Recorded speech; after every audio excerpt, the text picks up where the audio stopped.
जो लोग पित्ते की पथरी का ऑपरेशन कराते हैं और पित्ता निकलवा लेते हैं वो बाद में बहुत ज़्यादा परेशान होते हैं। और मैं आज इस टॉपिक पर इसलिए बोल रहा हूं कि आज में कई मरीज इस तरह के आए, मेरे पास आए, कहने लगे कि मैं हमारा पेट बहुत ज़्यादा ख़राब रहता है, गैस एसिडिटी बन जाती है, तेज़ाब बन जाता है, कमर में दर्द रहता है, यहाँ दुखन रहती है, और जब भी टेस्ट कराता हूँ कुछ ना कुछ लीवर में सूजन या आंत में सूजन आती है, और ज़रा सा भी कुछ खा लेता हूँ गैस एसिडिटी बन जाती है।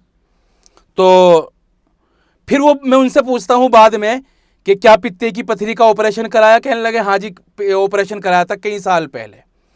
और उसके बाद से ही ये दिक्कतें वैसे तो सबको रहती है थोड़ी बहुत, लेकिन उसके बाद से मुसलसल और लगातार रहती है। तो मैं उनको कहता हूँ भाई अब इसका कोई हल नहीं है, अब तो आपको सारी जिंदगी कुछ ना कुछ खाते रहना पड़ेगा पेट के लिए, क्योंकि जब पित्ते का ऑपरेशन हो गया और पित्ता निकल गया तो उसका काम जो था वो कौन करेगा? अब एसिड हमारी बॉडी में फैलेगा, उसकी वजह से दिक्कतें और परेशानियां आएगी।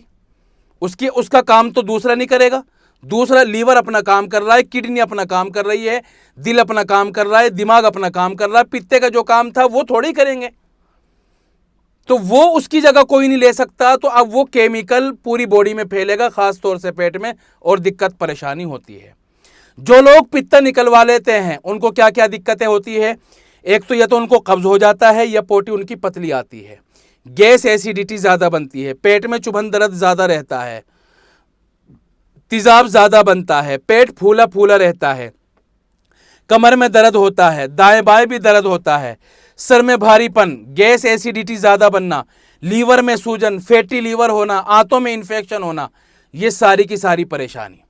अब बताइए इसका परमानेंट तो कोई इलाज नहीं है, कोई ऐसी दवाई नहीं है कि जो दोबारा पित्ता पैदा कर दे बॉडी के अंदर। अब उसको यही जवाब देना पड़ता है भाई आप कुछ ना कुछ खाते रहें गैस एसिडिटी के लिए। कभी इसबगोल ले लें, कभी ये ले लें, कभी वो ले लो, कभी सौंफ ले लो, आपको खाते रहना पड़ेगा। तो पूरी ज़िंदगी का ये परेशानी पल्ले से बन जाती है। करना क्या चाहिए? देखो पित्ते की पथरी अगर हो जावे तो अगर इमरजेंसी है, दर्द ज़्यादा हो रहा है या पथरी ज़्यादा बड़ी है तो ऑपरेशन करा ले क्योंकि मजबूरी है।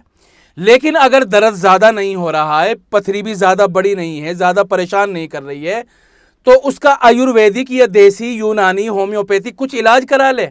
जहां तक हो सके उसका दवाइयों से इलाज करना चाहिए और अच्छे से हकीम को और डॉक्टर को दिखाना चाहिए। अब आप सोचेंगे कि भाई आपने ये तो बता दिया कि ऑपरेशन करने से ये नुकसान होता है, अगर किसी के पथरी है तो उसका इलाज कैसे करे? तो बेहतर तो ये है कि डायरेक्ट किसी अच्छे से हकीम या डॉक्टर से मिले, क्योंकि पथरी कई तरह की होती है और फिर कंडीशन भी अलग अलग होती है हर आदमी की बॉडी की। लेकिन फिर भी एक घरेलू नुस्खा बता देता हूँ जिसका कोई साइड इफेक्ट नहीं है, कि 2 कप पानी ले लो और 3-4 उसमें गुड़हल के फूल डाल लो और उसको इतना पकाओ कि 2 कप से 1 कप रह जाए, छान कर चाय की तरह पी लो। और 2 टाइम पीना है, सुबह और रात को। ये मैंने 3-4 जो फूल बताए हैं वो 1 टाइम के बताए हैं।